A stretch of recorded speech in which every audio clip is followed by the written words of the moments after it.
केदारनाथ में भारी तबाही का मंजर है इस वक्त। अगर आम जनता की बात की जाए, आम जनमानस की बात की जाए, केदारनाथ के आसपास के लोगों की बात की जाए तो बहुत परेशान है, क्योंकि आसपास के लोगों के लिए सबसे ज्यादा महत्वपूर्ण है मंदिर पर श्रद्धालु आना। 6 महीने के लिए कपाट खोलते हैं और उसके बाद फिर बंद हो जाते हैं। इन लोगों के जीवन में जिस तरह से अस्त व्यस्त है, कहीं ना कहीं जो लोग परेशान है उनसे बात करेंगे किस तरह से केदारनाथ की तबाही से इन पर फर्क पड़ रहा है, कितना इनका नुकसान हो रहा है, किस तरह से जीवन यापन हो रहा है। बहन जी, क्या नाम है आपका?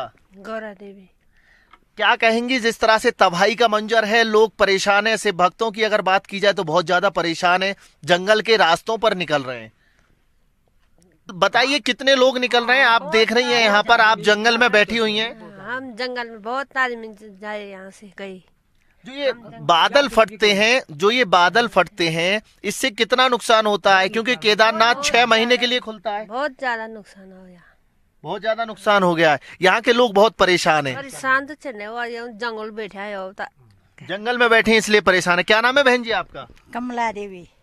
जिस तरह से यहाँ पर बादल फट रहे हैं लगातार, अगर बादल फटने की बात हो, शिव भक्त दूर दूर से आते हैं आपके यहाँ दर्शन करने के लिए। आस्था की नगरी कही जाती है, देवभूमि केदारनाथ को कहा जाता है, देवों की भूमि कही जाती है। लेकिन कहीं ना कहीं लोग बहुत ज्यादा परेशान हैं। लगातार बादल फट रहे हैं, पहाड़ खिसल रहे हैं। आप पहाड़ों पर ऊपर बैठे हैं, केदारनाथ कुछ ही दूरी पर है यहाँ से।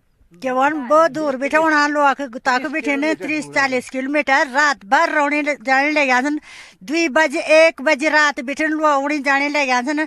बहुत स्थिति खराब हो, बट लोग बैठना उठना और धक्का फेंगो में जाना लोग। बहुत धक्का भक्का दिया जा रहा है। अच्छा, बहुत धक्का फेंगो में जाना। भूखा क्या की यही तन्ने धक्का फेंगा जाना। भूखे लोग यहाँ परेशान होकर जा रहे हैं, भूखे हैं, परेशान हैं, दर्द से करहा रहे हैं। भूखा लोग जाना हमसे भी तथा प्रयास नहीं हो नहीं सकते। हम भी छानी में हमसे भी तथा नहीं हुए सकते। क्या हम भी जब थोड़ा राशन दुकान वेली तो हम भी खाने हम तो अभी परेशानी होनी आके की बोली गई ये था लोग जाना हम भी क्या करना, हम भी खाली देखना हमारा शरीर भी भटकड़ी की क्या कान। हाँ, बिल्कुल सही बात है। अपने पास भी थोड़ा राशन था, इसलिए जो मदद हो पाई वो किया।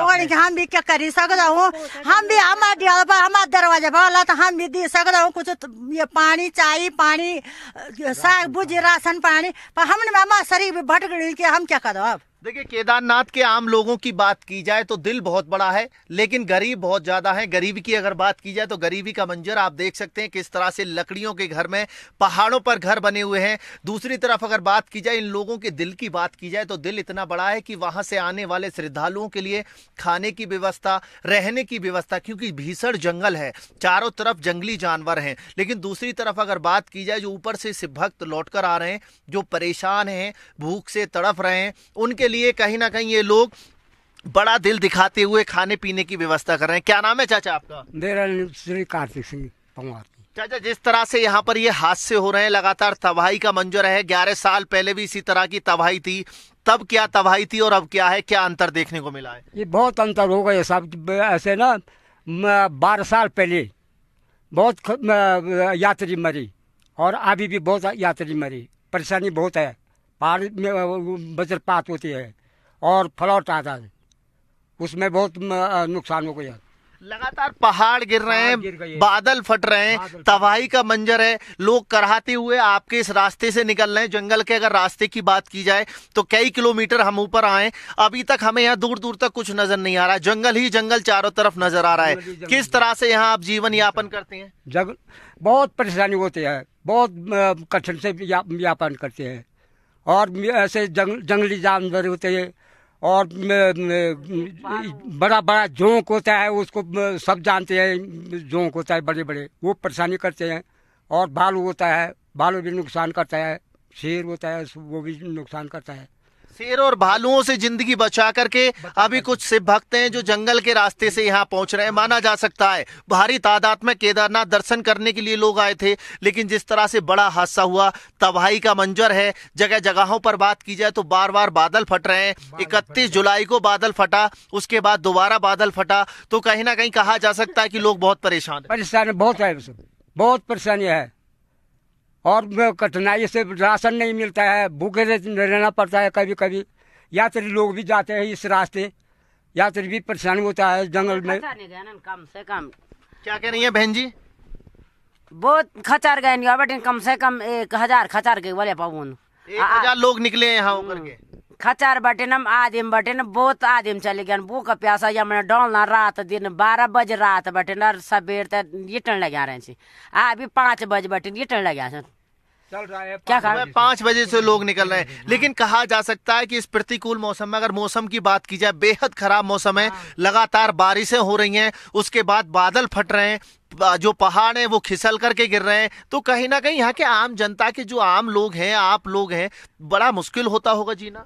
बहुत मुश्किल क्या हम तो यो रात सियाना नहीं हम रात पड़े नहीं रहना जागने सियाना मुन कि माँ बाप बादल फटल हम यही मरते हैं लोग यहाँ जंगल में बहुत परेशानी होता है सब, इसलिए हम ऐसे कठिनाई में परेशानी होती है। गरीब लोगों की जिंदगी की अगर बात की जाए तो बड़ी तन्हाई से गुजरती है, बहुत बड़ी मुश्किल से जीते हैं हम यहाँ। जीवन पालना चाहिए जीवन है, जीवन पालना क्या या मैंने जी तो ये कहा जा सकता है कि जब तक जिंदगी है कोई जंगली जानवर कुछ नहीं बिगाड़ पाएगा, जब तक जिंदगी है कुछ नहीं हो पाएगा। लेकिन कहा जा सकता है कि जिस तरह से तबाही का मंजर है, इस वक्त बेहद डर लगा हुआ है, दिल में डर कहीं ना कहीं वो देखने को मिलता है। हाँ, दिन बाद हम तो डर लगने, जब तक कभी रोड आएंगे, कभी नहीं आएंगे, कभी राशन आएंगे, कभी नहीं आएंगे, तो हम क्या करेंगे? खाएंगे भी नहीं, भूखा मरेगा, हमने क्या करना है? हमारा बच्चा भी ऐसे ही रहेंगे, न है स्कूल, जब सब रोड टूटी तो स्कूल में नहीं रह बच्चों भी कहो पानी स्कूल है, अमन भी क्या खान, हम तो सपा भूखा मरे ये जंगल में। तब भैंस पाल, भेड़ा पाल, गोरू पाल, सब कुछ पाल, तब हम घी दूध बेचन तब खान, और हम से कुछ नहीं हुए सके, क्या साधन नहीं होता है। अनपढ़ भी होते हैं दुनिया में, बहुत अनपढ़ होते हैं, पढ़े लिखे भी कुछ नौकरी नहीं है, कुछ नहीं। बड़े बड़े जगहों में पढ़े हुए लोग तो ऐसे क्या करने हैं, उसका कुछ वैल्यू नहीं है उसका पढ़ करके भी। तो देखिए, कहा जा सकता है कि केदारनाथ की तबाही किस तरह से ये लोग गवाही देते हुए नजर आ रहे हैं। कहा जा सकता है कि केदारनाथ की तबाही का दर्द इन आम जनता, आम लोगों तक पड़ता हुआ नजर आ रहा है। छोटे छोटे घर बना रखे हैं। बात की जाए केदारनाथ से कुछ ही दूरी पर ये घर बने हुए हैं। लगातार अगर बात की जाए, मौसम बहुत खराब है, बेहद खराब मौसम के चलते लोग यहाँ पर छोटे छोटे घरों में, छोटी छोटी झोपड़ियों में अपना गुजारा कर रहे हैं। लोगों का कहना है कि गरीब व्यक्ति के लिए कुछ नहीं होता है, गरीब की कोई सुनता नहीं है। लगातार अगर बात की जाए, मुख्यमंत्री बेहद संवेदनशील हैं। घटना के बाद अगर बात की जाए, तबाही के बाद अगर बात की जाए, तो लगातार अपडेट ले रहे हैं। लेकिन अगर गरीब जनता की बात की जाए, इन सड़कों की बात की जाए, जंगलों की बात की जाए, उत्तराखंड के जंगलों की बात की जाए, तो जंगलों में जो कुछ लोग रुके हुए हैं, जगह जगहों पर इतना बड़ा दिल लिए बैठे हैं कि जो वहां से शिव भक्त लौट करके आ रहे हैं, जो परेशान हैं, उनके लिए आसरा दे रहे हैं। कहा जा सकता है इनके सोने के लिए ये घर है, इस घर में सोने के लिए आप देख सकते हैं कि यहाँ 3 से 4 लोग यहाँ रुक जाते हैं। लेकिन दूसरी तरफ अगर बात की जाए, इस लकड़ी के तांबू में रुके हुए लोगों की अगर बात की जाए, तो माना जा सकता है यहीं पकाना है, यहीं खाना है, और आने वाले बाहर से लोगों के लिए यहीं पर व्यवस्थाएं दी जा रही हैं। लेकिन माना जा सकता है कि जितना यहाँ पर मौसम खराब है, मौसम खराब के चलते अगर कहा जाए तो लोग बेहद परेशान हैं। लोगों की अगर बात की जाए, यहाँ के लोगों की बात की जाए, आने वाले श्रद्धालुओं की बात की जाए, तो बेहद परेशान है। जंगल के रास्ते से जो लोग आ रहे हैं, उनके लिए ये लोग मदद करते हुए नजर आ रहे हैं। केदारनाथ से अतुल शर्मा की रिपोर्ट, न्यूज़ 1 इंडिया।